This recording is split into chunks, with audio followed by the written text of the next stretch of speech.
Okay, problem 805. It's a polynomial equation. It doesn't look terribly difficult.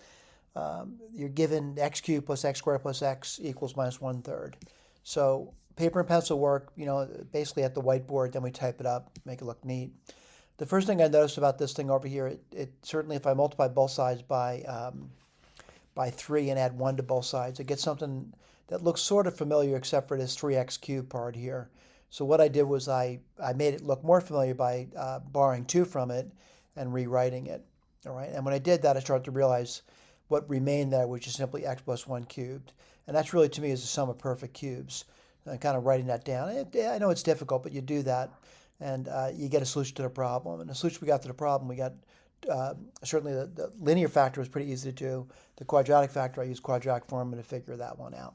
All right. So I got solution to it. I got 3 solutions as expected. It's a cubic. Expect 3 solutions.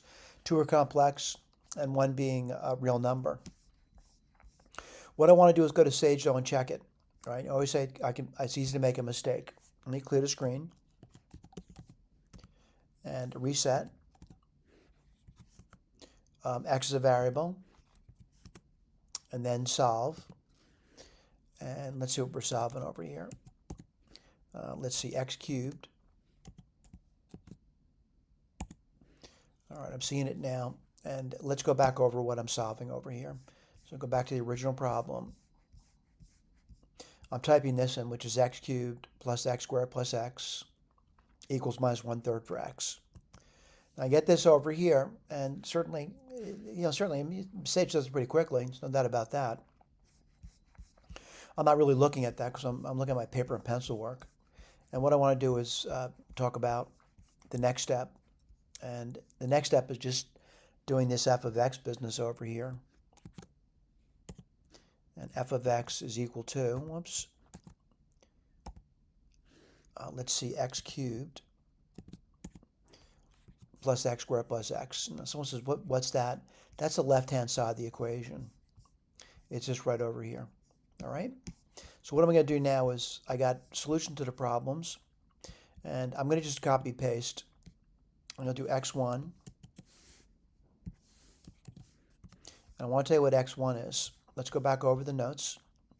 And x1 we actually determined was pretty easy to get. Was just simply this guy over here. Now, if you want, you can rationalize it, and I did that over there. You want to type it in or write down. It's up to you. But I got that answer. And my question is, if I took f and I evaluated it at x1,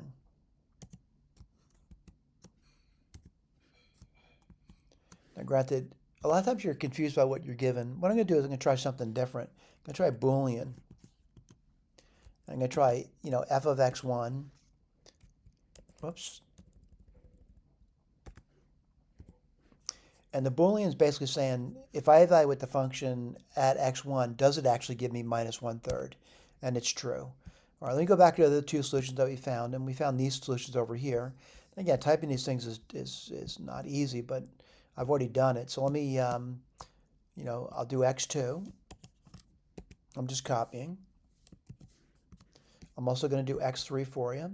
Again, I'm just copying this. And yes, I already did type that in. It isn't like I didn't do the work. I definitely did type that in. And let's go back to that Boolean again. I use my up arrow now to pull it back. And I'm going to change the x1 to x2. And that's true. And I'm going to change this x2 now to x3. I'm just using the up arrow to do that. That's also true. And that's all we did, all right? I also want to just briefly mention to you that you could solve this cubic equation by using that, typical method that's not really taught anymore. But there's certainly there's a quadratic formula. There's a formula for a cubic polynomial as well, all right? And there's also a formula for the 4th degree polynomial. But anyway, just give it over. If you want to do that, you can. I started out doing that, and I figured it was really the wrong way to go, and that's why I did this over here. And again, typically when you see problems like this, there's typically, they're not looking for a lot of work to it. They're looking for you to recognize certain things. And that's what we did. We recognized there was a nice pattern to it. Thank you.